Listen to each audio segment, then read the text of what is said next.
kunda yurtimiz sportchilari jahon arenalarida faxr bilan ishtirok etib, yurtimiz bayrog'ini baland ko'tarishmoqda. Albatta, bu natijalar ortida sport sohasini rivojlantirishga qaratilgan keng ko'lamli islohotlar hamda sportchilar uchun yaratilayotgan imkoniyatlar, shart-sharoitlar turibdi. Ayni paytda biz Termiz shahar yakkakurash sport turlariga ixtisoslashtirilgan sport maktabiga qarashli Alpomish kurash majmuasidamiz. Ushbu kurash majmuasi xabaringiz bor, yaqindagina qayta qurilib, foydalanishga topshirildi. Ushbu majmuaning rekonstruksiya ishlariga ketgan sarmoya hamda boshqa ma'lumotlar haqida bizga viloyat yakkakurash sport turlariga ixtisoslashtirilgan sport maktabi direktori Olmaka Xudoyqulov berib o'tadilar. Assalomu alaykum Olmaka. Aytingchi, bu kurash majmuasining rekonstruksiya ishlariga qancha sarmoya kiritildi? Bu kurash majmuamizda rekonstruksiyasiga 39,5 milliard so'mni tashkil etadi. Bugungi kunda kurash majmuamizda 50 nafardan ortiq sportchilarga yotoqxonalar, oshxonalar mavjud va sportchilar uchun maxsus saunalar tashkil etilgan. Bugungi kunda dzyudo viloyat terma komandasi 13-14 yoshli sportchilar saralab olinib, o'quv yig'in mashg'ulotlari olib borilmoqda. Sport majmuasi qancha sportchilar uchun mo'ljallangan?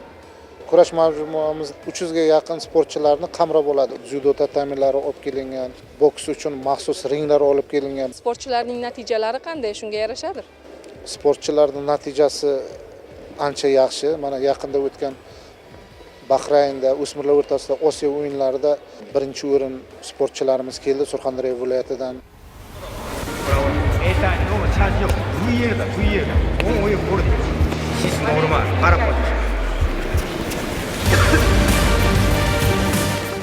Davlatimiz rahbari farmoni bilan qabul qilingan O'zbekiston 2030 strategiyasining 100 ta maqsadda ustuvor vazifalari tasdiqlangan. Xususan, jismoniy tarbiya va sport bilan shug'ullanadigan yoshlar qamrovini kengaytirish, terma jamoalarda yuqori malakali va natijador sportchilarni tayyorlash tizimini takomillashtirish hamda olimpiya va paralimpiya harakatini rivojlantirish maqsad qilingan.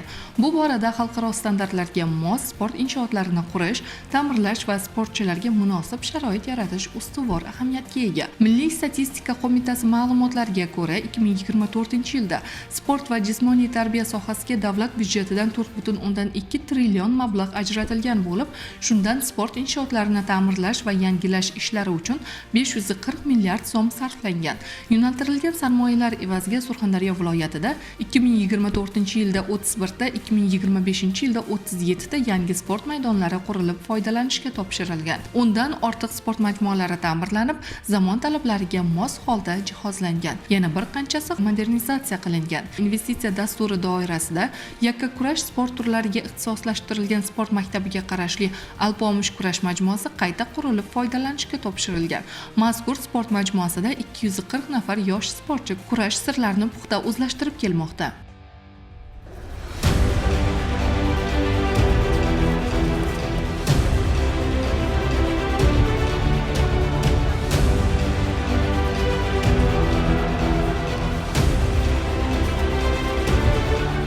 Mashg'ulotlar a'lo darajada yaxshi. Texnikalarni o'rganyapmiz. Yaponiyadan kelgan trenerimiz ko'pincha texnikalarni, ko'miga kirishlarni, parterlarni, texnikalarni hammasi to'g'ri kirishlarini o'rgatyapti. Kelajakda nasib bo'lsa, Osiyo, Jahon Olimpiada chempioni bo'lish. Para kuchi emas, holding, back, kontrol yo'q. Masalan, siz blokke, nima bu? Blok. Ikkita yo'q kuchi emas. Nima bu? Nima? Eta kuchi emas. Men 2 yildan beri kelaman shu sport turiga. Bu sport turiga ustozim va ota-onam meni qiziqtirgan. 2 yil ichida respublika chempionatlarga bordim. Namangan, Qashqadaryoda 3-o'rinni oldim. Prezident olimpiadasiga 36 kilogramdan 1-o'rinni oldim. O'zbekiston bayrog'ini yanada yuqorilarga ko'taraman.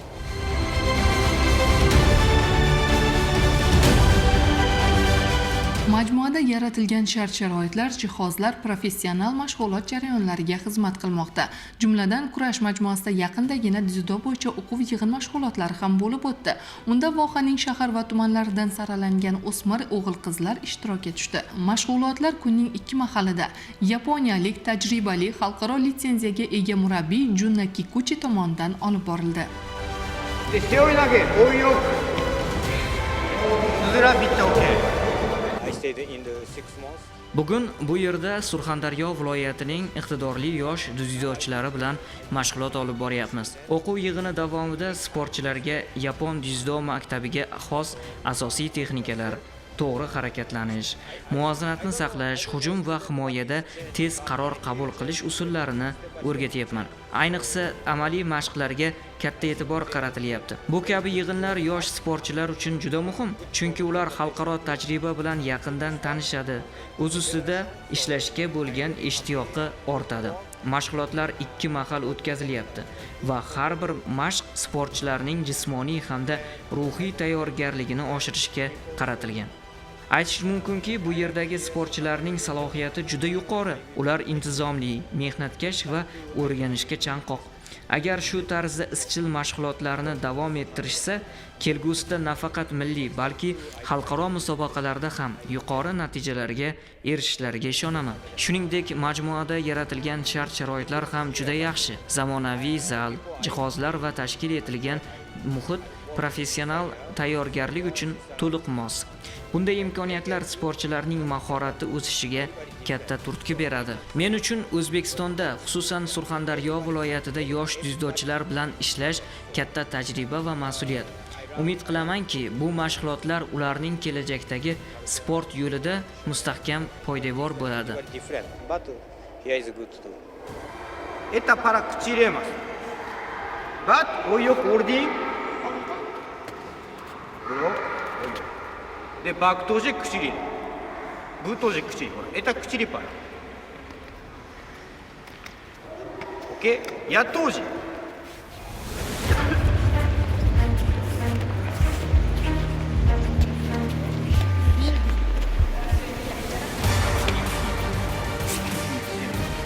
チャップ柔道家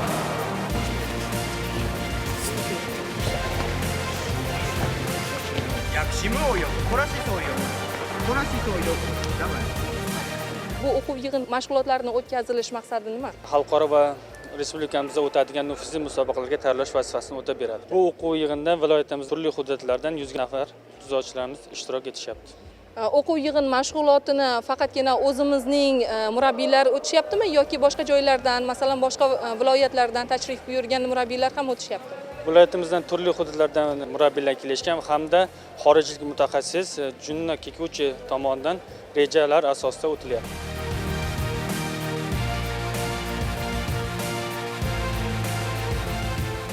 Ushbu o'quv yig'in viloyat dzyudo federatsiyasi hamkorligida tashkil etildi.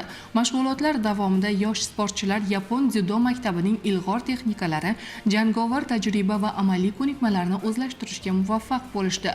Bunday mahorat saboqlari yosh dzyudochilarning sport mahoratini oshirish va kelgusida yuqori natijalarga erishishida muhim ahamiyat kasb etadi. Albatta, yurtboshimiz tomonidan yaratilgan mana shunday keng imkoniyatlar va shart-sharoitlarga javoban o'zbek sportchilari ham bugun jahon arenalarda yurtimiz sha'nini munosib himoya qilishmoqda. 2025-yilni oladigan bo'lsak, surxondaryolik sportchilar kompleks va xalqaro sport musobaqalarida jami 55 ta, shundan 23 ta oltin, 10 ta kumush va 12 ta bronza medallarni qo'lga kiritishgan.